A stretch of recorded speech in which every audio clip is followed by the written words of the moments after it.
Serena Williams is literally one of the greatest athletes of all time, but that still hasn't stopped her from becoming the target of racist and sexist comments surrounding her pregnancy. And one particular comment has come from Ilie Anastasi, a tennis captain for Romania and former player himself. He allegedly said, "Let's see what color it has, chocolate with milk," referring to the fact that Serena's fiance and the father-to-be is Reddit co-founder Alexis Ohanian. Serena felt the need to respond with a post condemning his blatant racism and sexism. And here today to discuss it further with me is Allure's digital editor, Jihan Forbes. And I'm your host, Sandra Song, and welcome to Pop Feminist, Teen Vogue's new show, deconstructing pop culture through an intersectional feminist lens.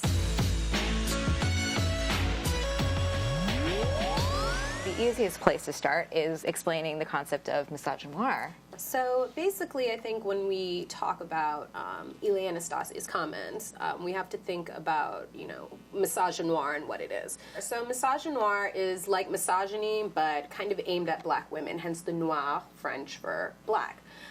So for example, one case of misogynoir people were talking about recently in the news was with rapper French Montana, actually Khloe Kardashian's ex. He clapped back at a fan who wrote, kind of on Twitter an innocuous thing like, who cares about French Montana? And he called her nappy-headed and all these other kinds of things. So it was clearly a targeted kind of attack, particularly on her blackness, and that's what misogynoir is. It's kind of the intersection between racism, whether internalized or coming from someone else, and sexism. And also, at the same time, we have other celebrity pregnancies happening, like Blake Lively.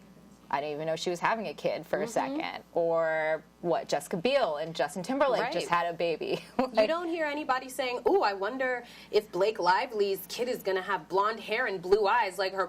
Ooh, what's Spoiler. that kid going to look like?" Like, no one's saying that. Like, no one said that about Jessica. Like, "Oh, I wonder if Jessica Biel's son is gonna, have curly hair like Justin Timberlake. Like, isn't that weird that people have curly hair?" No one is saying that about these kids, but yet if it's Serena Williams, now all of a sudden we have to wonder, what does a biracial person look like? And to me, what Anastasi said, it was shade. It was, it wasn't even shade, it was poorly hidden shade, Then again, this also opens up sort of a bigger conversation about the way we as a society tend to police black women's bodies in particular. When Ronda Rousey first came up, people were like, "Oh my God, like, this woman's such a badass," Yeah, and she's given credit for it while Serena's dragged for being muscular and having a body and existing and being powerful and all of these things. And I think part of it comes from just a long tradition of black women being seen as, not their femininity not being accepted, I think. Right. And it's messed up because, her body is banging. She is an athlete.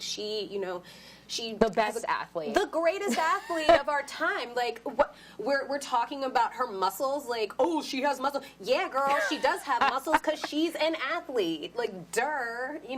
It's just so confusing as to why that is such a thing for people, you know? Do you think there's still this sort of resounding public ownership surrounding black women's bodies? Oh, yeah, for sure. People just can't get enough. Black women's bodies have historically been owned, and I don't understand why we can't seem to get past that. Why does everyone feel that they have a right? And, famous women in general, as you were saying, people feel like they have a right to comment on their bodies and to, make these, put them under this lens with all this scrutiny. But I think people, because of history, because black women's bodies were historically owned, I think some people feel like it's okay and they have a right to do that because that's how it's always been done. So, since you can't physically, actually own a black person, why not just claim ownership over their bodies and drag them for it?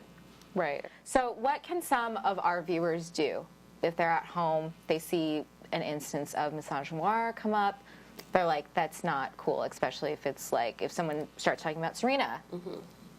What can we do? I think a lot of people, their first instinct, especially if they're people that are very passionate and want to see this kind of thinking gone, is to, just kind of go for the jugular with the person. And the problem is that, people talk about you know, everybody else, you know, people who want equality and who want, you know, people to be respected as snowflakes. But the true snowflakes are the people who, you know, don't want to be dragged for their nonsense. So I think what it's important for people to do is kind of question that. Is be like, oh, would you say that about Serena? Or, you know, did you think of this about Blake Lively or, you know, whatever celebrity? Question it and make them start thinking about what they're actually saying. And I think we can get wheels turning and people to realize that, you know, hey, this is kind of messed up. Right. Definitely just open up a discussion Yeah. is always the key. So I guess we have to wrap up now, though. Speaking of discussions. Yeah. But thank you for coming on here. Thank you for having me, for and sure. we'll see you guys next week. Bye, guys.